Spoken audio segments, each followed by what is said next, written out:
Students तो लगे रहिए तैयारी में। लक्ष्य क्या है बिहार बोर्ड में? अच्छा प्रदर्शन करना। ठीक है, इतना बढ़िया अंक लाइए कि आपके गार्जियन जो है इंप्रेस हो जाए। ठीक है, आइए इसी क्रम में एक और सवाल को देखते हैं। बड़ा इंपॉर्टेंट क्वेश्चन है। Solve for x. एक्स का वैल्यू निकालना है, एक्स के लिए सॉल्व करना है। कुछ बच्चे गलती करते हैं, क्वेश्चन तो पढ़ते नहीं है और लिख देते हैं लेफ्ट हैंड साइड एलएचएस। अब एलएचएस उठाने को तो उठा देगा, cos tan इनवर्स एक्स, और बस सॉल्व करते रह जाएगा। राइट साइड तो कभी आने वाला है नहीं, क्योंकि क्वेश्चन तुम ढंग से पढ़ ही नहीं रहे हो।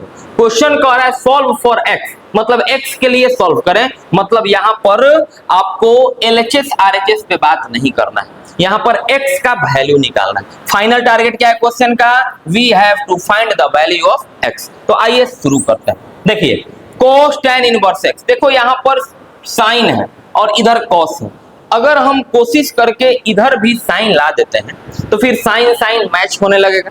तो क्या करते हैं कि आपको सिंपल 10th क्लास का फॉर्मूला याद होगा। सिंपल 10th क्लास का फॉर्मूला याद होगा, sine 90 minus theta. Sine 90 minus theta, ये 90 मतलब पाई बाई 2, तो साइन 90 माइनस थीटा क्या होता है बाबू? कॉस थीटा होता है। Sine 90 minus theta is equal to cos theta. अभी तो जो भी फॉर्मूला क्वेश्चन में बताया जा रहा है उसको रफ में साइड में नोट करते रहिए। ठीक है, तो यहाँ पर sine pi by 2 minus theta, pi by 2 मतलब 90, sine 90 minus theta cos theta हो गया। अब यहाँ पर अगर हमारे पास ऐसे रह जाएगा कॉस 90 माइनस थीटा, तो क्या लिख देंगे इसको साइन थीटा लिख देंगे। ये दोनों फॉर्मूला 10th लेवल का है, 10th क्लास में पढ़ना था। ठीक है, अब ये एक काम करते हैं, यहाँ पर ये कॉस, इसको तुम लोग कुछ देर के लिए थीटा समझो, ये tan इनवर्स एक्स को थीटा समझो। ध्यान से देखिएगा। अब तो क्या पढ़ेंगे? कॉस थीटा पढ़ेंगे, cos थीटा। और देखो बाबू यहाँ पे cos थीटा को लिख सकते हैं sin 90 माइनस थीटा। कुछ देर के लिए tan इनवर्स एक्स को क्या समझना है? थीटा समझना है। cos थीटा तो हो जाएगा sin 90 माइनस थीटा। एक इक्वेशन है तो इंप्लाइज का साइन देंगे। ठीक है, तो लिखेंगे sin 90 का मतलब हो गया बाबू पाई बाई 2। cos थीटा, फिर से एक बार बोल रहे हैं, this is theta for us, this is theta. तो cos tan इनवर्स एक्स, ये थीटा है, cos theta sin 90 minus theta. Theta मतलब व्हाट? tan inverse x. ठीक है, बहुत इजी है, cos theta sin 90 minus theta. अब यहां से इधर आगे बढ़ाएंगे तो हो जाएगा sin cot इनवर्स कितना? cot inverse 3/4।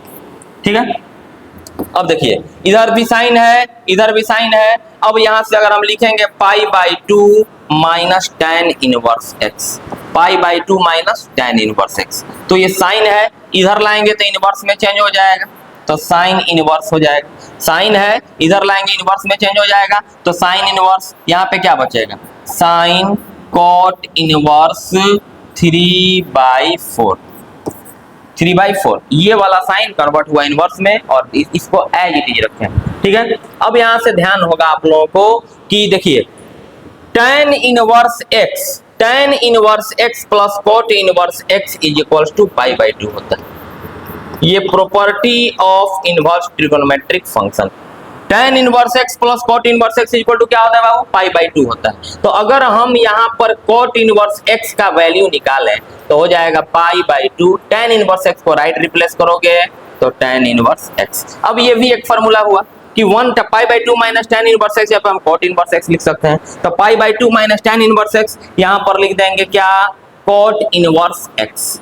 ठीक है, और देखिए sine inverse sine theta theta, तो ये साइन इनवर्स से तो साइन गया भैया, तो क्या बचेगा? cot इनवर्स 3/4 बचेगा। ठीक है, अब यहाँ पर सिंपल आप क्या करिए कि x इज इक्वल टू निकालिए, तो फिर cot इनवर्स है तो राइट ट्रांसफर करोगे, सिंपल तो बनेगा ही बनेगा। और इधर पहले से ही क्या है? cot inverse 3/4। और आप ही बताइए x is equal to cot inverse cot theta theta, तो यहाँ पर मेरा वैल्यू हो गया 3/4। ये x का वैल्यू हो गया 3/4। That is the right answer. Thank you.